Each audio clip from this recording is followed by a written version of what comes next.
स्पोर्टच करायला पाहिजे। आज रोजी तुम्ही राष्ट्रवादी काँग्रेस पक्षाकडून उमेदवारी अर्ज दाखल केलेला आहे। आतापर्यंत तुम्ही भाजप पक्षात होते, याबद्दल काय बोलणार?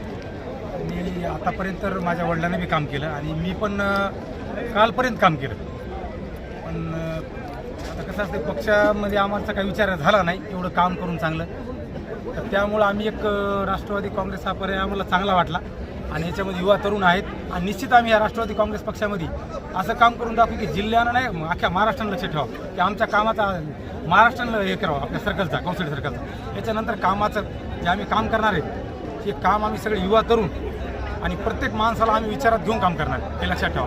आणि याच्यामुळे आम्ही जर आता तुम्ही जे इथून पुढे पाहताल 3000 प्लसनं आम्ही ह्या सर्कलमध्ये विजयी होणार, हे विजय कोणीही रोखू शकणार नाही।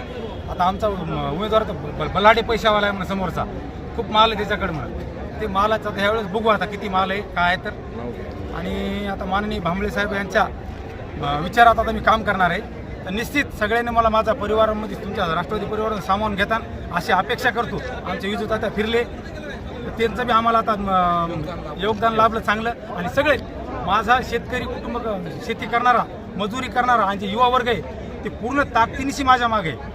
आता याचा निश्चित येणाऱ्या काळामध्ये राष्ट्रवादी काँग्रेसला पण फायदा होणार आहे निश्चित। आपले जगनराव चोपडे आहेत आमचे सरपंच कोप आपले इथे करवलीचे आहेत, त्यांचे असे भरपूर इथून पुढे बघत राहा तुम्ही कामाचा आता लक्षात येईल तुम्हाला 2-3 दिवसातच येऊन जाईल।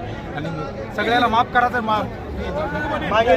तुम्ही माझ्या मते तुम्ही काय करा माहिती आहे का, मला तर माहीतच आहे पण सर्वसामान्य प्रश्न तुम्ही आता उद्या विचारा की हे तुम्हाला ते सर्वसामान्य एखाद्याची बाईट घ्या काय परिस्थिती आहे की तुमच्या लक्षात येईल। तुम्ही फिरा, फक्त फिरल्यानंतर तुमच्या लक्षात येईल। आता तुम्ही कोण्या साध्या बी माणसाला विचारा, सगळा विकास कागदावर।